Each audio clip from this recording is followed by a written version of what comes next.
Our last storyteller for the evening. A restless Tara strikes out on her own on a dull island tour in Vietnam. Adventures abound off the beaten track, but where was she supposed to meet her tour group?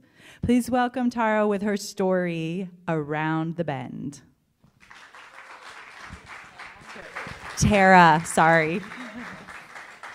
We get that way, Taras and Taras do. Okay, so I'm in Vietnam and I'm on a boat and I'm doing something I've never done before. I've joined an organized tour. I don't have a lot of time in Vietnam, and I know that it's the most efficient way to see the Mekong Delta, and it's something I really want to do. So I'm having second thoughts as I look around on this boat because everybody around me is older than me, significantly. And we're in the Delta, there are other touristy boats around us, and there are people doing their rice picking thing with the conical hats in the background, and it's charming, but it feels very contrived. So on the boat, I meet a couple from Australia, Theo and Anna, and they are just as dubious about this experience as I am. And so we join forces in mutual skepticism. And as our boat docks, we land on this unassuming little island, and we're shuttled off to this touristy restaurant. And we're greeted by this woman in this gorgeous traditional dress, and she's singing to us, and we're being serenaded by a man playing a lute. And it should be really charming, but we're the only ones in the restaurant, so it feels really awkward and orchestrated. So by the time they bring us the tropical fruits and show us how bees make honey, I'm just like ready to bolt. And then the guide says to us, it's 2:00. If you want to take a bike out, you can. And I don't know what else he's saying. I hear him say be back by 3, and I'm eyeing the red bike. Like, I want the cherry red bike, and that's going to be my bike. So I go to grab the bike, and a couple of other people are also taking their bikes out. And I wave goodbye to my friends and the squawking bird in the bird cage, and I'm off. And I don't know where the people in my group are going, but I don't care, and I'm actually kind of smug about it because this is my independent time to be free from the shackles of my cumbersome organized tour. So I set off, and I'm just savoring the freedom. And I'm riding for a while, and then this little boy is riding next to me, and he's super cute. He's probably 10 years old.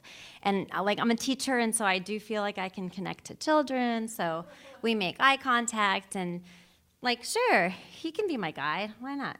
So I'm riding behind him, and I should just give you context. So in Ho Chi Minh City, which is a city of 8.5 million people, there are 7.5 million motorbikes. And so even on this little island in the Mekong Delta, there are mopeds everywhere, and it's like a video game trying to navigate through them. So I trust my guide to steer me the right way. So I follow him, and he cuts in front of me and takes me down this dirt road. Why not? And I think that I can go have a little local adventure, still be back by 3, maybe I'll meet his family, maybe they live in a hut. And then there's this foliage, and all of a sudden it's this borderline, it could be cool and it could be creepy. And in that moment, I just have my own instinct to go on. When you travel by yourself, you often just have to rely on that snap judgment decision. So I decide not to go through the foliage. I bid farewell. I get back on the road, trying to get my bearings, find a landmark.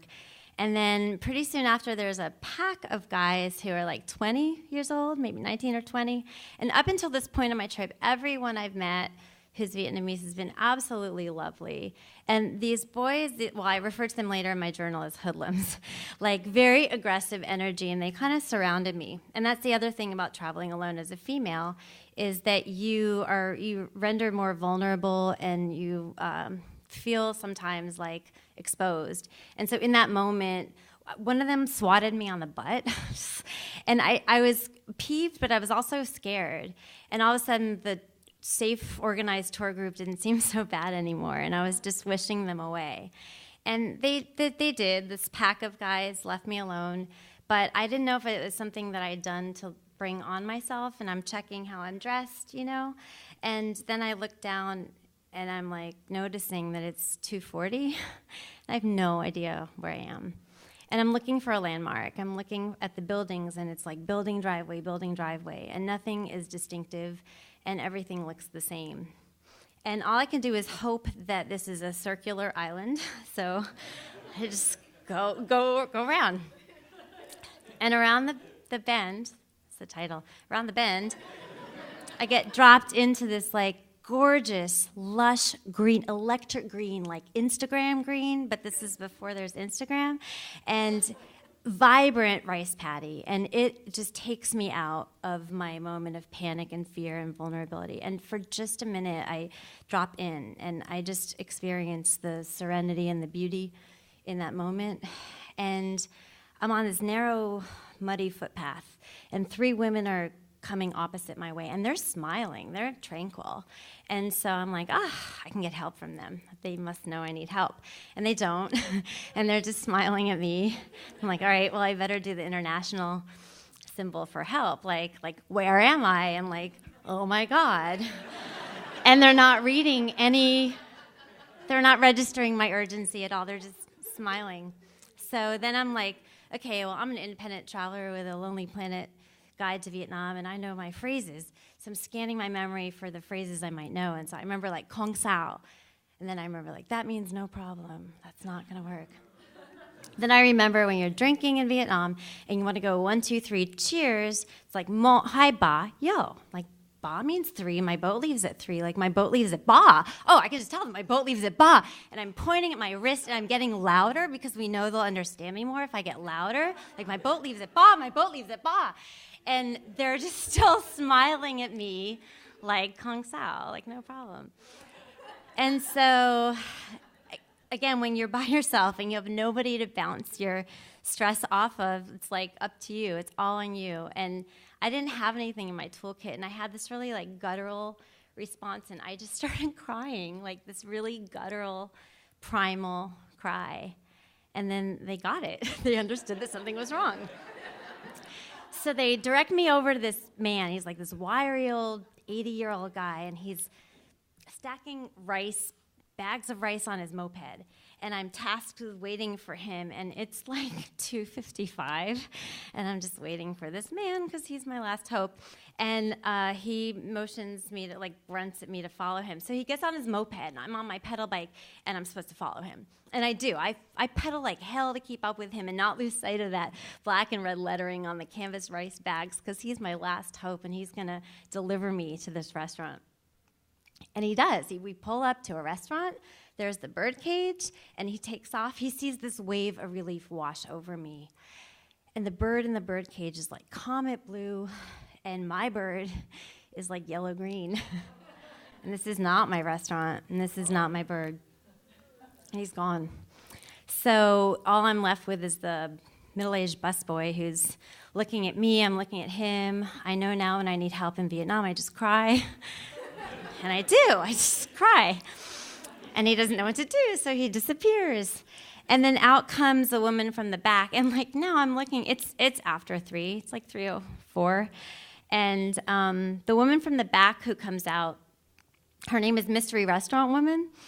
And she's like my age, and she's calm, and she just knows what to do. She just like takes my bike, puts it aside, gets on her moped, because that's what everyone does. And again, there are no clients in the restaurant, because there never are. And I just get on the back of her moped, because I just don't have anything left. And I don't have anything left in me. I'm tired, and I'm exhausted. And like other storytellers have mentioned, you just get to this place where you have to succumb. You just have to give in. And I just had to trust. So she's either going to bring me where I'm supposed to be, or she'll bring me somewhere where I'll be safe and I'll be cared for. And so we ride, and it's like 3:08. And lo and behold, she delivers me to this place with a bird cage that's yellow-green.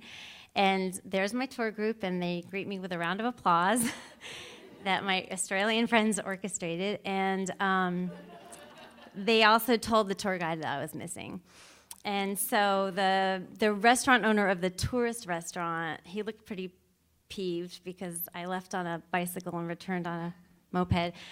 And so he was navigating how to get his bike back. And my tour guide politely said to me, like, didn't you hear I said to be back by 3?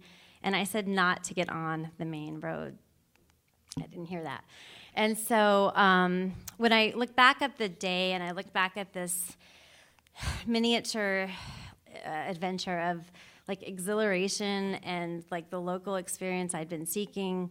It was coupled with, fear and risk and profound loneliness.